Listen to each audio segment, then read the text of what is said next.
Kita sudah sampai di segmen terakhir di Market Review dan terima kasih juga untuk Anda yang masih bergabung bersama kami. Ibu Niken, kita lanjutkan kembali, Bu. Baik, Pak. Ya, di segmen sebelumnya tadi sudah kita membahas bagaimana review dari sektor kesehatan sebelum dan sesudah pandemi, kemudian juga faktor-faktor pendukung terkait juga dengan prospek ke depannya, kemudian juga yang menjadi kendala sampai sejauh ini. Nah, yang menarik adalah terkait dengan profil keuangan, Bu, terutama dari beberapa pelaku yang industri yang ada di sektor ini, terutama yang tercatat di Bursa Efek Indonesia, Ibu Niken. Nah, mungkin saja ini juga bisa menjadi salah satu referensi bagi para pemirsa IDX Channel dan juga bagi para investor di pasar modal. Pandangan Pevindo terkait juga dengan profil keuangan, terutama yang tercatat di Bursa Efek Indonesia yang ada di sektor ini, Ibu Niken. Ya, mungkin untuk di sektor kesehatan, terutama mungkin para pelaku rumah sakit gitu Pak ya, emiten rumah sakit, memang kami ada identifikasi sekitar 3 pemain swasta utama ya di sektor kesehatan domestik, yaitu PT Medika Loka Herpina Tbk atau dengan tikernya HIL, kemudian juga ada PT Siloam International Hospital Tbk atau tikernya HILO, kemudian juga ada PT Mitra Keluarga Karya Sehat Tbk atau tikernya MIKA ya Pak. Jadi memang kalau per 30 September 3 emiten utama ini memang dari sisi mungkin kayak Medika Loka yaitu mereka mengoperasikan sekitar 39 rumah sakit, baik rumah sakit umum maupun juga rumah sakit untuk pelayanan ibu dan anak. Kemudian juga Siloam itu sekitar ada 38 rumah sakit dan Mitra Keluarga ada 15 rumah sakit. Dan tadi mungkin juga telah disebutkan sebelumnya di segmen sebelumnya bahwa para pemain ini terus meningkatkan kapasitas tempat tidur operasionalnya ya dengan membuka rumah sakit mungkin juga dalam 3 tahun terakhir untuk memperluas pangsa pasarnya. Dan kalau dari sisi mungkin kalau kita bicara mengenai pendapatan gitu Pak ya, dari sisi pendapatan memang beberapa pemain ini masih menunjukkan ada pertumbuhan pendapatan walaupun mungkin juga masih ada yang mengalami kontraksi pendapatan ya Pak ya. Memang pandemi ini terus terang juga mempengaruhi sektor ini, terutama mungkin dari sisi segmen rawat jalan ya, karena mungkin adanya PSBB, pembatasan sosial skala besar, kemudian itu juga membatasi ruang gerak masyarakat, sehingga mungkin dari beberapa masyarakat ada yang menunda ya untuk melakukan rawat jalan ke rumah sakit kecuali bila memang benar-benar mendesak.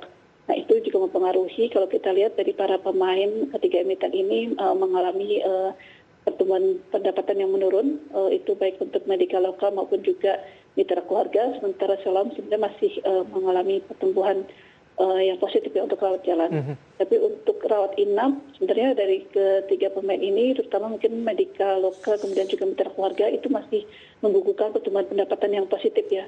Bahkan Medika Loka mencatat sekitar 12,5% pertumbuhan pendapatan, kemudian juga Mika masih mencatat pertumbuhan pendapatan yang positif, namun kalau Siloam untuk mengalami pertumbuhan pendapatan yang negatif, mungkin karena mereka juga masih fokus untuk ke pasien yang non BPJS ya, dibandingkan dengan kedua pemain lainnya. Ibu Niken, untuk metodologi pemeringkatan seperti apa, Ibu Niken, untuk sektor kesehatan ini? Ya, untuk dari sisi sektor kesehatan ini biasanya kami selain melihat dari sisi analisis industrinya, kami juga tentunya melakukan analisis terhadap bisnis maupun finansialnya. Nah, tentunya untuk analisis bisnisnya ini kami akan mempertimbangkan bagaimana posisi pasar. Di dalamnya juga kita akan melihat dari sisi reputasi ataupun juga dari brand perusahaan, termasuk juga pangsa pasarnya dan juga dari sisi mungkin ukuran bisnisnya. Tentunya mungkin perusahaan dengan yang pangsa pasar dan ukuran bisnis yang lebih besar tentunya akan memiliki posisi tawar yang lebih baik ya dibandingkan dengan mungkin perusahaan yang lebih kecil dari sisi size maupun juga pangsa pasarnya.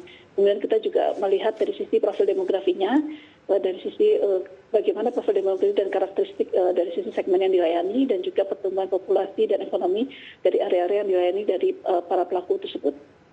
Kemudian juga dari sisi kualitas layanan, tentunya ini juga dari sisi kapasitas ataupun kualifikasi dari dokter yang dimiliki, kemudian juga termasuk mungkin turnover dan juga fasilitas dan kualitas dari alat kesehatan maupun juga dari sisi kepatuhan maupun juga sertifikasi yang dimiliki.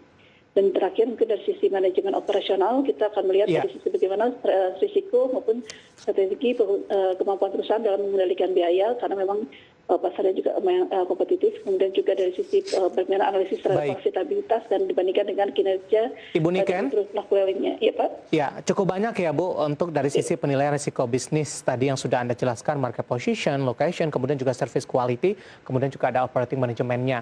Dari sisi peringkat Bu bisa di-share ke kita tidak Bu sampai sejauh ini, terutama dari emiten-emiten yang tercatat di Bursa Efek Indonesia. Singkat saja Ibu Niken.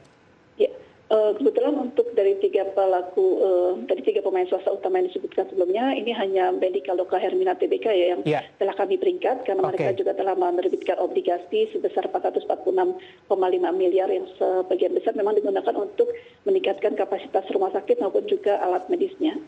Demikian Pak. Baik. Ibu Niken, waktu kita cukup terbatas. Terima kasih sudah bergabung bersama kami di Market Review dan semoga bisa menjadi referensi bagi pemirsa IDX Channel. Sehat selalu Ibu Niken. Terima kasih Ibu. Terima kasih Pak. Baik, ada Ibu Niken Indriarsi yang merupakan corporate rating, analis PT Pevindo, dan tadi kita membahas prospek industri kesehatan. Dan perbincangan tadi mengakhiri kebersamaan kita di Market Review kali ini. Akhirnya saya David San Oval dan seluruh kerabat kerja yang bertugas mengucapkan terima kasih. Sampai berjumpa kembali.